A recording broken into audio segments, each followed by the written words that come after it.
17 বছর যাবৎ ফখরুদ্দিন মঈনুদ্দিন থেকে শুরু করে স্বৈরাচার শেখ হাসিনার বিরুদ্ধে আমরা লড়াই করে গিয়েছি বিএনপির ভারপ্রাপ্ত চেয়ারম্যান জনাব তারেক রহমান সাহেবের নির্দেশনায়। 2012 সাল থেকে আমাদের নেতাকর্মীদের উপরে যেভাবে অগণিতভাবে নির্যাতন নিপীড়ন শুরু হয়ে যায়, স্কিম রুলার চালানো হয়, সেসব বর্ণনা যদি এখানে দিতে যাওয়া হয় তাহলে 50টা মুভি হবে, সিনেমা হবে, তবু গল্প শেষ হবে না। শুধু এই জুলাই আগস্ট আন্দোলনের সহযোদ্ধা ভাইদেরকে বলতে চাই, যারা বিএনপির ভারপ্রাপ্ত চেয়ারম্যান জনাব তারেক রহমানকে নিয়ে বিভিন্ন সময় কথা বলেন, তারা রাজনৈতিকভাবে নিজেদেরকে দেউলিয়াত্বের পরিচয় ছাড়া অন্য কিছু নয়।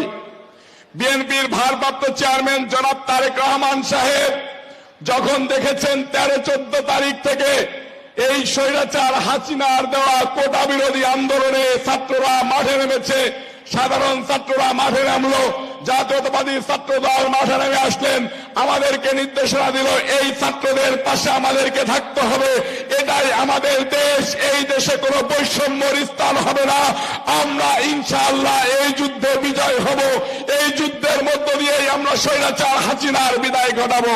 বিএনপির ভারপ্রাপ্ত চেয়ারম্যান জনাব তারেক রহমান সাহেব আমাদেরকে 14 তারিখে এই নির্দেশনা দিয়ে দিয়েছিলেন।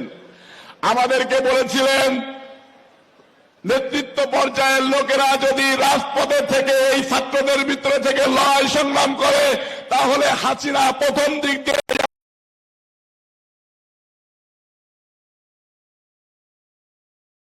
আমাদেরকে ম্যাসেকার করে দিতে পারে, স্টিম রুলার চালাইতে পারে।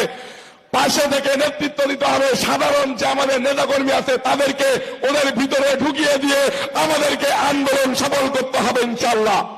19 তারিখ কিন্তু বিএনপির কর্মসূচি ছাড়া এই বৈষম্য বিরোধী এখন যে নতুন দল ছাত্ররা করেছে তাদের কোনো কর্মসূচি ছিল না। 19 তারিখ প্রেস ক্লাবে জাতীয়তাবাদী দল বিএনপির মানববন্ধন কর্মসূচি, যখন বৈষম্য বিরোধী এইসব ছাত্ররা বিভিন্ন সময় কর্মসূচি প্রত্যাহার করে নিয়ে যাচ্ছে, যখন তাদের উপরে একটা নেগোসিয়েশন হয়ে গিয়েছে হাসিনার সাথে, তখন পার্টি বিএনপি দেখলো আমাদেরকে এই আন্দোলনে তাল দিতে হবে, আমাদেরকে এই আন্দোলনে নেতৃত্ব দিতে হবে।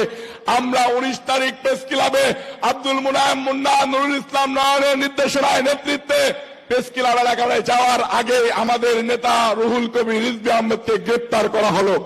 গ্রেপ্তার করে আমাদের নেতাকর্মীদেরকে অবিচারে গুলি করা শুরু হলো, যেখানে পাচ্ছে সেখানেই গুলি করতেছে। আমরা পুলিশের পাহারায় যে রাস্তাগুলা ছিল এই রাস্তাকে প্রতিরোধ করে তুললাম।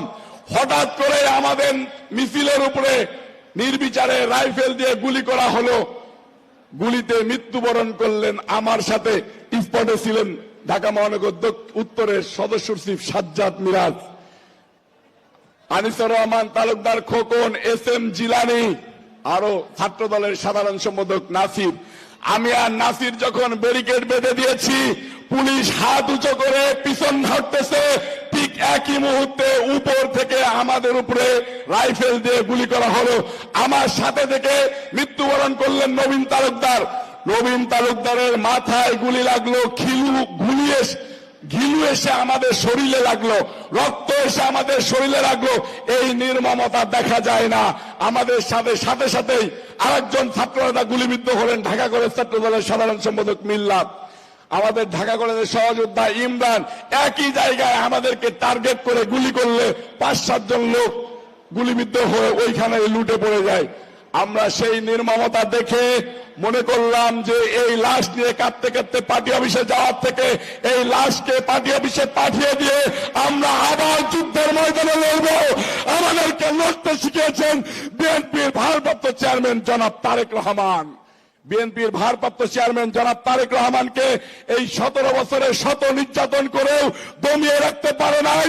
তাই আমরা যদি বিএনপির ভারপ্রাপ্ত চেয়ারম্যান জনাব তারেক রহমান সাহেবের কর্মী হয়ে থাকি, আমাদেরকে দমিয়ে রাখতে পারবে না।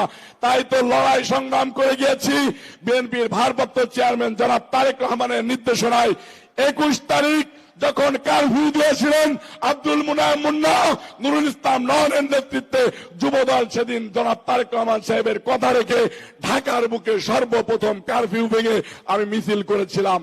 আমার সাথে গুলিবিদ্ধ হয়েছিলেন ইমন। রাত 9টা পর্যন্ত আমরা আন্দোলন চালিয়ে গিয়েছি। যখন পুলিশ আমাকে ঘিরে ফেললো, আমি উল্টা দিকে দৌড় মারলাম। ইমন আমাকে মনে করে ইমনকে 4-5 রাউন্ড গুলি করে দিল। আমি দৌড় মারার পরে 8-10 রাউন্ড গুলি করলে আমি গুলিবিদ্ধ হয়ে রাস্তায় পড়ে যাই। ওই অবস্থায় আল্লাহর কি অশেষ রহমত, ওই পুলিশও এখানে পড়ে যায়। আমাকে আমার 2 জন সহযোদ্ধা রাস্তায় দেখে কোন রকম ভ্যানে করে নিয়ে তাদের বাড়িতে রাখে। 7 দিন পরে ইনশাআল্লাহ ওই গুলিবিদ্ধ অবস্থায় খুঁড়াইতে এই মৎস্য ভবন থেকে শাহবাগ মোড় সকাল 9টা বাজে আজকের এই 4 তারিখ ঢাকা মহানগর দক্ষিণ যুবদল দখল নিয়েছিল। সেদিন কিন্তু আমরা এই 90 দল, এনসিপি বলেন আর কোন লুকিয়ে থাকা গুপ্ত সংগঠনকে বলেন শাহবাগ মোড়ে দেখি নাই। বিএনপির ভারপ্রাপ্ত চেয়ারম্যান জনাব তারেক রহমান আমাকে 3 তারিখে রাত্রে বলেছিলেন, নয়ন এই যুদ্ধ আমাদেরকে জিততেই হবে, কালকে শাহবাগ মোড় দখল নিতেই হবে। আমরা কিন্তু সকাল 9টা বাজে গিয়ে শাহবাগ মোড় দখল নিয়েছিলাম। আমরা কিন্তু রাত 9টা পর্যন্ত গণভবন মার্চ করে তেজগাঁ পর্যন্ত গিয়েছিলাম। 5 তারিখে ভোর 5টা বাজে ঢাকা মহানগর দক্ষিণ যুবদল রাজপথে এসে আবার সর্বপ্রথম শাহবাগ মোড়, বাংলা মোটর মোড় দখল নিয়েছিল। আর যাদের একটা মিছিল নাই, যাদের একটা নেতাকর্মী গুলিবিদ্ধ হয় নাই, যাদের একটা নেতাকর্মী মৃত্যুবরণ করে নাই, তারা এখন বাংলাদেশে বড় বড় কথা বলে বাংলাদেশের স্বাধীনতা সার্বভৌমত্ব নিয়ে ষড়যন্ত্র করে। বিএনপির ভারপ্রাপ্ত চেয়ারম্যান জনাব তারেক রহমান যদি আবার নির্দেশনা দেয়, আমার গুলি খাওয়ার জন্য প্রস্তুত আছি, মৃত্যুর মুখোমুখি দাঁড়িয়ে যুদ্ধ করার জন্য প্রস্তুত আছি।